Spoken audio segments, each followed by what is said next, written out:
চলো আজকের ভিডিওটা একটু লং হবে, ধৈর্য ধরে দেখো। একসাথে দুটো রেসিপি তোমাদের সাথে শেয়ার করব। একটা বাটিতে নিয়ে নিয়েছি উষ্ণ গরম জল, তার মধ্যে 1 চামচের একটু বেশি ইস্ট আর চিনি পরিমাণ মতো দিয়ে সেটাকে আমি কিছুক্ষণ ঢাকা দিয়ে রেখে দেবো, ওই 5-7 মিনিট। তারপরে দেখো ইস্টটা এখানে কিন্তু খুব ভালোভাবে ফুলে যাবে। এবার আমি একটা পাত্রে নিয়ে নিয়েছি বেশ কিছুটা ময়দা। তোমাদের বাড়িতে যতটা পরিমাণ ময়দার প্রয়োজন হবে, মানে বাটার নানের প্রয়োজন হবে, ততটা পরিমাণ তোমরা ময়দাটা নিয়ে নেবে। পরিমাণ মতো ময়দা নিয়ে আমি তার মধ্যে ইস্ট আর চিনি দিয়ে গুলিয়ে রাখা জলটা দিয়ে দেবো, আর পরিমাণ মতো লবণ আর তেল দিয়ে খুব ভালোভাবে এটাকে মেখে নেব। তবে আটা আর পরোটা বা ময়দা লুচি করার জন্য আমরা যে একটু শক্তভাবে ময়দাটা মেখে নিই, অতটাও কিন্তু শক্তভাবে মাখা যাবে না। এটাকে কিন্তু একটু নরমভাবে মাখতে হবে, ঠিক যেভাবে আমি মাখছি।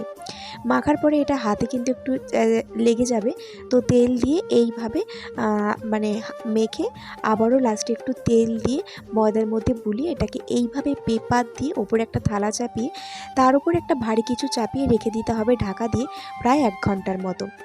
কারণ এভাবে রাখলে তাহলে হাওয়াটা পাস করবে না, আর এটা কিন্তু ভেতরে বেশ ভালোই ফুলে যাবে। তো 1 ঘন্টা রাখার পরে দেখলে তোমরা কতটা ফুলেছে। তো তারপরে এটাকে আমি একটু ময়দা ছড়িয়ে আবারও ভালোভাবে মেখে নিতে হবে। এই মাখাটার কাছেই কিন্তু বাটার নানটা খুব সফট হয়, সে ব্যাপারটা মাখার কাছেই ম্যাটার করে বেশি। তো তারপরে আমি এখানে লেচি কেটে নিচ্ছি মিডিয়াম সাইজ করে, আর লেচিগুলোকে ঠিক এভাবে কেটে ভালো করে আমি হাত দিয়ে গোল গোল করে নিলাম। তো এখানে দেখো আমার কতগুলো বাটার নান হয়েছে। তো এবার আমি ময়দা দিয়ে এটাকে বেলে নেবো। আর হ্যাঁ, এটাকে কিন্তু পাতলা করে বেলা যাবে না, ঠিক এইভাবে একটু লম্বেটোভাবে করে একটু মোটা করে বেলে নিতে হবে। এবার আমি একটা প্যান বসিয়ে দিয়েছি, আর প্যানের মধ্যে প্রথমে আমি নানটাকে সেঁকে নেব। শাকার সময় তোমরা একটা কাঁটা চামচ দিয়ে ঠিক এইভাবে মানে এইভাবে করে নেবে, যাতে এটা ফুলে না যায়। যদি তোমরা ওটা না করো তাহলে বাটার নানটা কিন্তু ফুলে যাবে। তার উপরে একটু এপিট ওপিট উল্টে পাল্টে সেঁকে নিয়ে তোমরা ওপর থেকে বাটার ব্রাশ করে দেবে। খেতে কিন্তু খুব সফট আর খুব সুন্দর হয়। এবার চলো তড়কার রেসিপিটা তোমাদের সাথে শেয়ার করি। প্রথমে তড়কার ডাল আমি ভালো ভিজিয়ে রেখেছিলাম, তারপরে সেটাকে লবণ হলুদ দিয়ে ভালো করে সেদ্ধ করে নেব। যেহেতু এগ তড়কা করব, তার জন্য আমি এখানে আমার যতগুলো ডিম লাগবে একটু ভালো করে ভেজে নিয়েছি। এবার আমি তেলের মধ্যে আদা রসুন গ্রেট করে রাখা, জিরা সমস্ত কিছু দিয়ে একটু ফ্রাই করে নেব। তারপরে ছোট ছোট করে কেটে রাখা পেঁয়াজ দিয়ে দেবো। আর এগুলো কিন্তু তোমরা দেবে তরকাতে, এগুলো কিন্তু খুব ভালো স্বাদের হয়, আর না দিলে কিন্তু অতটাও ভালো লাগবে না। তারপরে দিয়ে দিয়েছি ছোটো করে কেটে রাখা টমেটো। তারপরে যে কমন মশলা হলুদ গুঁড়ো লঙ্কার গুঁড়ো জিরে গুঁড়ো সমস্ত কিছু দিয়ে মশলাটাকে ভালো করে কষিয়ে নিতে হবে।